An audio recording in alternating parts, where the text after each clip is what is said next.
Don't take it to heart, child. Besides, aren't you happy that you got to skip the formalities and bring chaos to the land? I'm sure you must have enjoyed that. Oh, it seems that some of your friends have arrived. Hey, it's Zhongli and Childe. And you're also one of the Harbingers?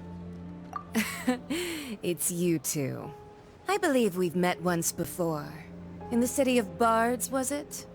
I'm glad you still remember my name. Ah, right. I imagine that it must have been rather hard to forget watching helplessly as something precious was snatched away from your friend. No, don't let her get to you! You've yet to gather the powers of all 7 elements, and our last battle at the Golden House was almost more than you could handle. So it might be best to keep things peaceful this time, seeing that 2 of the Harbingers are here. Well, if it isn't you two. This is our first time seeing each other since Liyue was nearly wiped off the map. This is certainly a bit awkward, wouldn't you say? Paimon knew that we should never have trusted a Fatui Harbinger. Oh, now don't say that. Sure, I may have misled you, but I never had anything against you personally. Besides, I thought we were getting along quite well together, didn't you? Except for that little tussle we had at the end. Nothing personal. We just have different views, that's all. Of course, you may very well hold this against me, but that's up to you. The real deceivers here are Signora and Zhongli. Curse them for leading me on. So actually, I think... Stop wasting time, child. There'll be plenty of time to chat once I'm through here. You remember the agreement, Morax. Now, if you would be so kind. The Gnosis, please. What in the world are you talking about? The contract is fulfilled. That which thou seeketh is now bestowed unto thee. For my promise is solid as stone.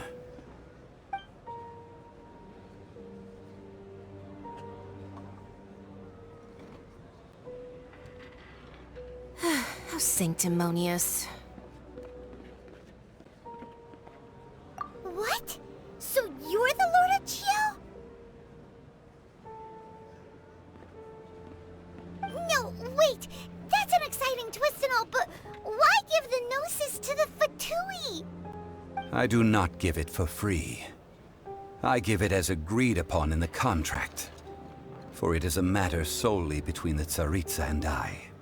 Yeah, you don't think you went a little bit too far with that whole fake death thing? Everyone was preparing the ceremony for you, and splat! This big dragon falls out of the sky, and all of Liyue goes into an uproar. Talk about a disaster.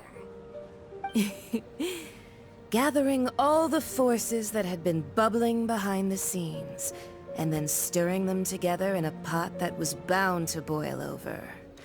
That's what he wanted to see, am I right? Wait, what? Perhaps it's best that I explain. As you know, I've dwelt upon this world for more than 6,000 years. It is now 3,700 years ago that I founded Liyue together with the Adepti. Even boulders that can withstand whirlpools will erode with the passing of time. I kept convincing myself that cracks had not begun to form, and that the end of my time had not yet come, until one drizzly day, as I was strolling along the harbor, I heard a merchant tell one of his workers, "You finished your duties. Go ahead and call it a day." I stood motionless among the crowds, asking myself, have I already finished my duties? Oh, Zhongli. But as I began to consider relinquishing my divine role, I soon discovered that many reasons still remained to not hastily depart. Was Liyue, the city I had dwelt in for so long, Already prepared to enter its next age? I decided that a test was needed in order to reveal the answer. So I feigned my own death, and gathered the cast of Childe, the Adepti, and the Liyue Qixing to play their roles together on the stage that was Liyue. That's right, which is why I continued to safeguard the Gnosis until now. So you mean that if the chaos ever reached the point of no return, you would simply appear and use your divine powers to bring Liyue back under control? Of course, and it would have been all too easy for him too. Just as a child quickly matures after losing their parents, so has Liyue matured when faced with the death of its deity. In the end, the resolution to all that has transpired was even more satisfactory than I could have hoped for. Take the Adepti, for instance. Owing to their years of seclusion, they were the least informed. Yet when faced with a crisis, they commendably showed the greatest amount of restraint possible. Not only did they manage to cooperate with the Qixing, but in the end, they even made efforts to understand the hearts of the people. Credit is also due to Signora, the emissary dispatched by the Cryo-Archon to fulfill our contract. At my request, she kept everything she knew in strict confidence. This despite the eavesdropping ears of her colleague, Childe.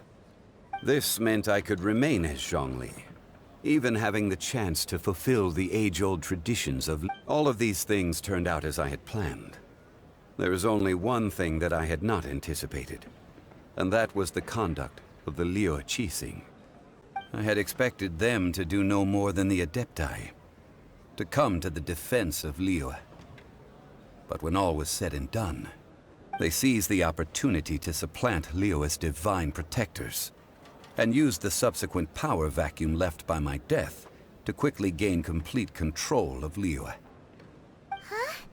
That doesn't sound good at all! Ha!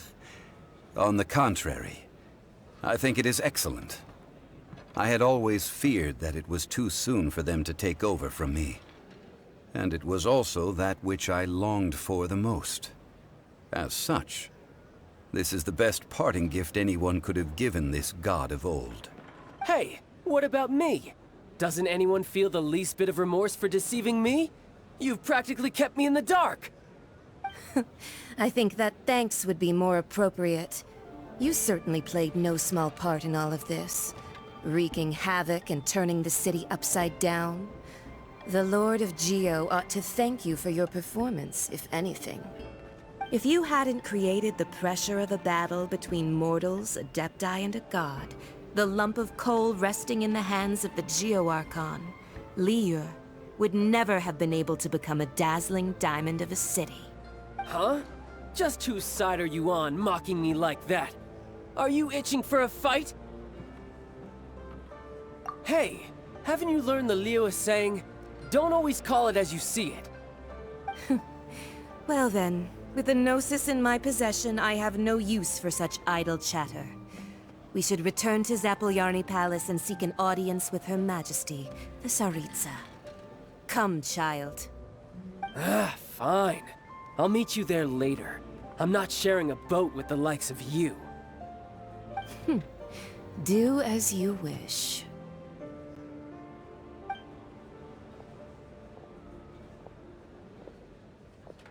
Now then, is there anything else you wish to ask me?